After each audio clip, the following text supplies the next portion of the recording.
कशासाठी पायी निघालाय हे दंडवत घालत? बारामतीमध्ये साहेबांचा ज्यावेळेस पराभव झाला त्यावेळेस मी 2 महिन्यानंतर बिरोबाला दर्शन घेऊन गेलो.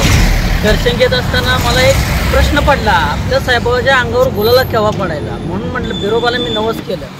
साहेबाच्या अंगावर जर गुलाला पडला तर मी चंद्रभागेमध्ये स्नान करून तुला दंडवत घालेल की आरेवाडीपर्यंत दंडवत घालील एवढं मी नवस केलं. आणि ते नवस फेडण्यासाठी मी आता आरेवाडीला निघालेलो आहे. कुठून निघालाय? पंढरपूरमधून निघालेलो आहे. तुमच्यासोबत कोण कोण आहे? माझ्यासोबत आमच्या गावचे युवा नेते बंडूभाऊ तंडे, माजी डेप्युटी सरपंच आनंदभाऊ तंडे आणि माझे बंधू नानासाहेब पांढरे भाऊ आईवडील. आता आपण ही एकूण 100 किलोमीटरची दंडवत घालताय, तर यानंतरचं आपलं काय म्हणणं आहे?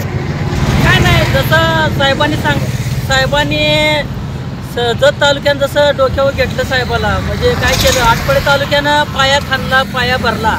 जत आणि 18 पगड जाती समाजानं साहेबाचा भिंती बांधल्या आणि फडणवीस साहेबांनी त्याच्यावरती स्लॅब टाकलं आणि जत तालुक्यानं त्याच्यावर शिखर बांधण्याचं काम केलं. त्या शिखराचा केंद्रबिंदू म्हणजे गोपीचंद पडळकर साहेब आहे.